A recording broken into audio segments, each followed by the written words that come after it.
In the famous words of Bob Dylan, I'm speaking for all of us. I'm the spokesman for the generation. My name is Sam Carpenter, and I'm doing this presentation to help leadership with adjusting to the millennials becoming the majority in the workforce. The millennials are the generation that was born between 1977 and 1995, which makes them between 34 years old and 18 years old. As of the first quarter of 2015, the millennials have surpassed the baby boomers as the majority in the workforce. So they are definitely here, and they'll just keep entering the workforce for the next few years as the millennials leave college and start on increasing into other workplaces. So the generations, as described by Sharon Devaney, generations are made up of age, period, and cohort.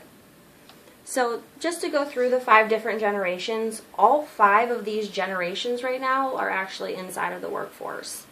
So there's the traditionalists, and they went through World War I. They went through the Depression. There's not very many of these traditionalists or the silent generation left. Most of them have retired. There's the baby boomers, who went through the space race, Vietnam, the Cold War, Woodstock, and they're actually the parents in most cases of the millennials, which also will describe the large amount of millennials and why they're surpassing the baby boomers. There's Generation X, which they went through the fall of the Berlin Wall. They also introduced the personal computer and video games. And then there's the millennials, and we went through 9/11, global terrorism, started introducing more of the internet, social media, Google, stuff like that we use heavily today. The generation of the future is the iGen, or Generation Z, and they were born 1996 and after. They'll be going through the economic downturn that we're experiencing now, along with global warming. So the millennials are known for a few different names. There's Generation Y, because of the fact that we come after Generation X and before Z. We're also known as the Echo Boom, which is because of the fact the millennials are the babies of the baby boomers. We've got the Net Generation, which is because of the fact that millennials do everything on the internet, I'm pretty sure. So we've also always had the internet, so we kind of take it for granted. It's an entitlement that we don't know how to live without because we've never had to. We also are known as the Boomerang Generation or the Peter Pan Generation, and those are because after we leave college, we're coming back home.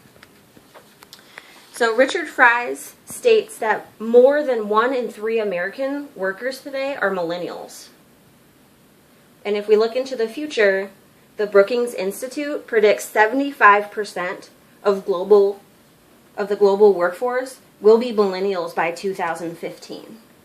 So completely surpassing the baby boomers as they start to decrease and retire.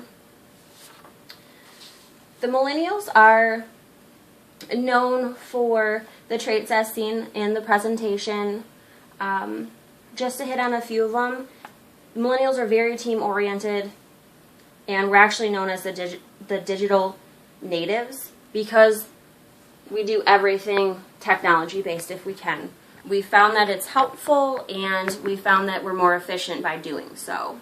Where some of the older generations haven't been raised with it, so that's one of the benefits of the millennials, is that we can help introduce more technology into the workforce to see what kind of extra improvements that can be made. Millennials are split into 2 parts.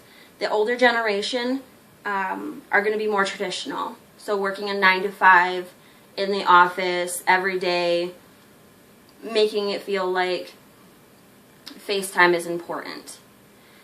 The other side of it is the digital, so more of our 100% computer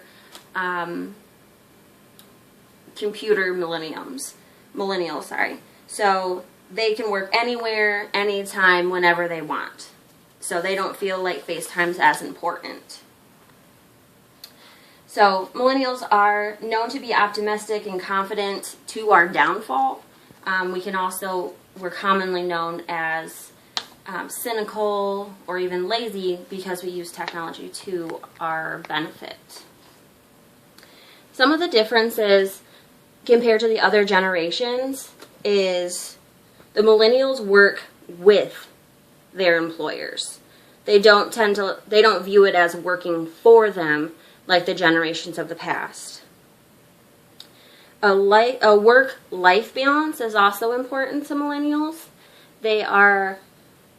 Work-life balance is a balance between your work life and your private life.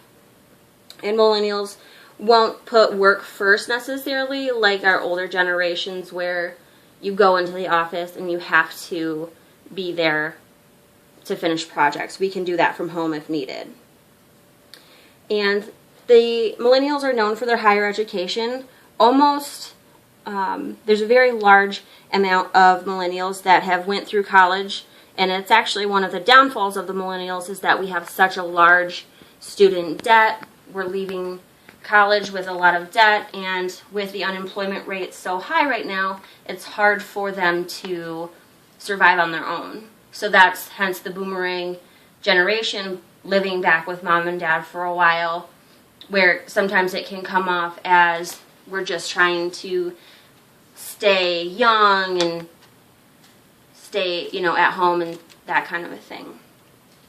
One of the biggest things is perceptions between the millennials and how our HR is actually viewing us. We see us as super loyal and hardworking, where HR professionals don't see us that way. It's actually opposite, with 1 and 11% of what they view us as. So, they view us heavily as just tech savvy. Some of that is going to be as more HR millennials get in there, they'll understand, but there will be a little bit of a shift from staying with one company for their entire lives versus helping the company move forward. Or a millennial is known for switching jobs and multitasking constantly because they want to be wanted. One of the biggest things about the millennials is that they want to feel that they're needed and that they're helping a cause and being helpful.